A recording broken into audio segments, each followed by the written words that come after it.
Hello and welcome to the Raymond Can Do It channel, where today I am going to be replacing my outlet. There's a few reasons why you may want to replace your outlet. One, if you see any burnt or charred marks, that means that something has shorted, so you may want to replace it. Another reason could be you could see like a plastic piece may be broken in here, so you would want to replace that. Or just for aesthetic reasons, it's a different color than the trim, or in my case, I'm going to be swapping out these circular ones for the Leviton rectangle ones. I think they look a little nicer. Um, so this one is a 10-pack, so I can do the rest of my house with it. And feel free to click on the link below to purchase it. My channel gets a couple of pennies, and there is no extra charge for you. So the first thing that we want to do is we want to turn off the power and unscrew the outlet cover. So to test if the power is off, there's two types of tools that we generally use. A AC voltage detector. So this I would use for maybe a switch or a light fixture. And then there's another one for a plug. So for this specific one, if the plug is on and is good, these two yellow lights will light up. If nothing lights up, that means that the outlet is dead. So I've already turned off the switch, the breaker to this outlet, and I can begin unscrewing the cover plate and replacing the outlet. Here is an example of an outlet that is currently hot, and if I put the circuit tester on here, you can see these two yellow lights are lighting up, meaning that this outlet is hot. So be careful within your room. You may think that if one outlet is off when you turn off the breaker, that every outlet in the room is off. That's not necessarily the case, so make sure to test every outlet before you replace it. So before we take off the cover plate, please remember, if you do not feel comfortable with electricity or replacing an outlet, now is the time to stop, call an electrician to replace your outlets. So what I'm going to do first is I'm going to take the switch plate cover off with a flathead screwdriver.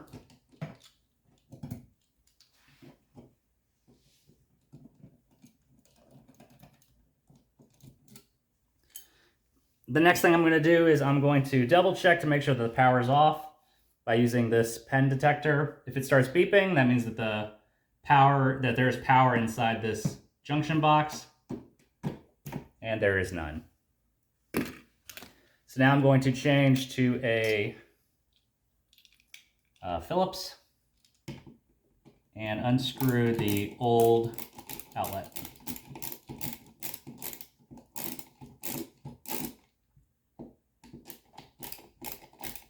I like using this ratchet screwdriver because I don't have to turn my hand in order to unscrew or screw, and it provides multiple bits.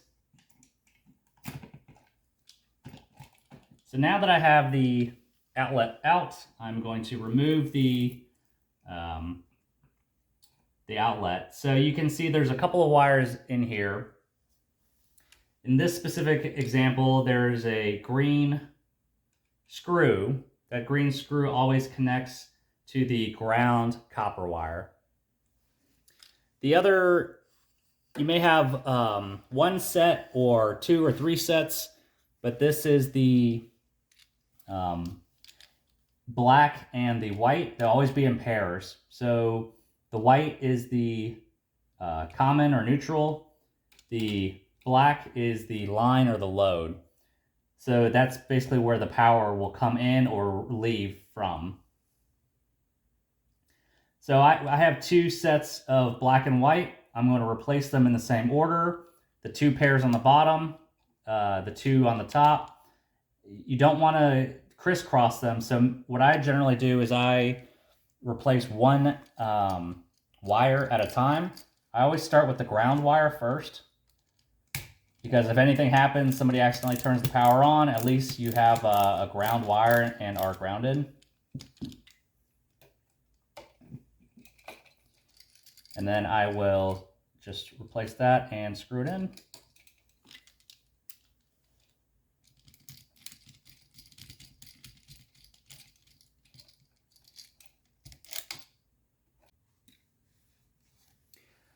So these two pairs of wires, there's two ways to connect a set of wires to an outlet.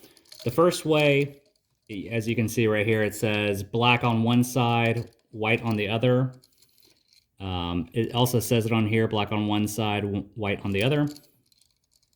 But there's two ways to connect wires on an outlet. The first way is what is shown here. They're kind of push pins. To release it, you get a flathead or a flat blade, push it in that hole, and then pull this wire out. And you would do that for all four of them. The other option is to hook your wire around the screws, kind of like what we did with this copper wire here. I like the method of just hooking them around the screw. In my opinion, I think it's a little more secure. So I'm just going to remove one wire at a time to try to keep organized.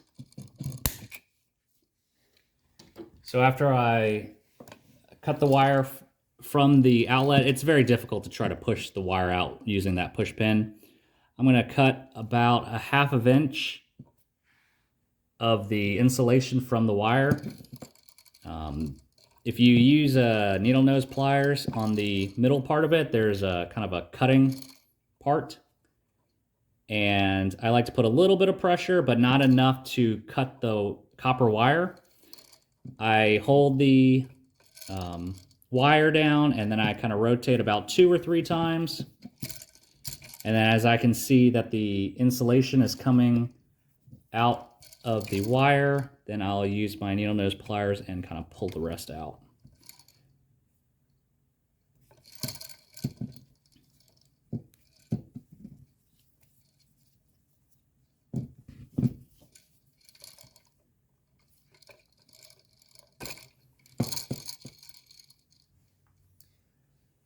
So as I can see here, it's the bottom left is where this wire came from, so I'm going to do the exact same thing. Generally, the gold is going to be the black wires, and the silver is going to be the white wires, how the whites kind of match up, and then the black and the gold will match up. If I could push this back into this outlet here, but I'm just going to curl the wire. There's a specific way to specific orientation. You want to feed this wire with the wire going clockwise into the screw. So the screw kind of feeds in, the wire feeds in, and it goes around the screw in a clockwise motion. The reason why is because as you tighten the screw, it's going to sink the wire and make a better connection. If you go the other way, a counterclockwise with the wire, then as you turn it, the screw clockwise, you're going to start pushing the wire out of the outlet, which is not good. So I'm going to do that, and then once you hook it around, hook the wire around the screw,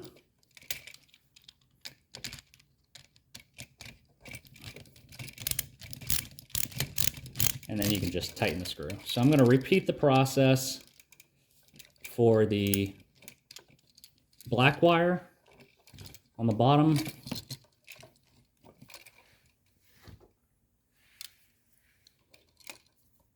You also want to try to cut as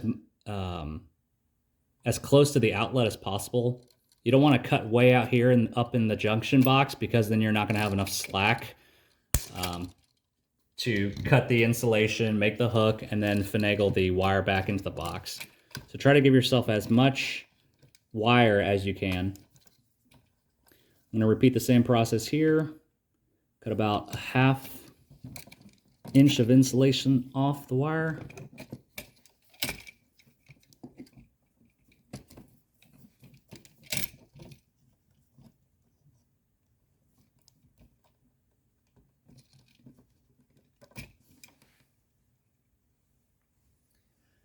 And I'm going to curl it. So on the left side, if you go counterclockwise, if you go clockwise, the hook is facing down. Same with this ground wire.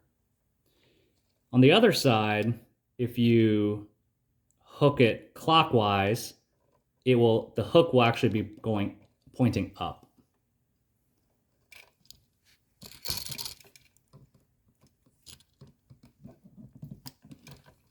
So on the left side, the hook goes down. On the right side, the hook is going to go up. So I'm doing the bottom 2 screws. I have my hook. And I'm going to screw it in.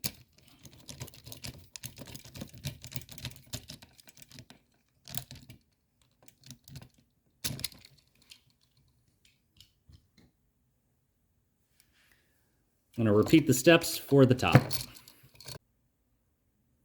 So now I'm just going to repeat the same process with the upper set of black and white wires. You want to try to stay as organized as possible and lining up, which way kind of like spaghetti in here. So you want to try to keep it as organized as possible. The reason why is because when you are done and you want to put these wires back in the junction box, if you're organized, it will be a lot easier to push them in.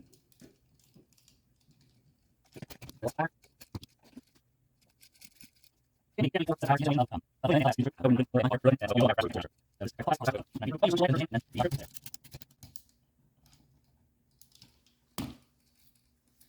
last step is to put the wire back in. So I like to do an accordion style, where I group them all together, push it down, then group it all together, push it up, and then push the wires back down and kind of fold them in, and then push the outlet back into the box.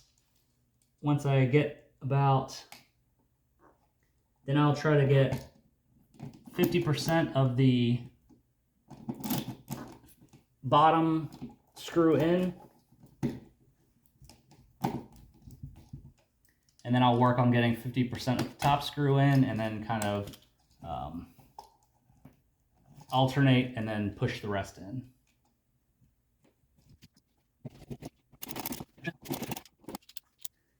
And then the last step is to put the cover plate on. So what I like to do is I like to put the circuit breaker number on the back of the cover plate.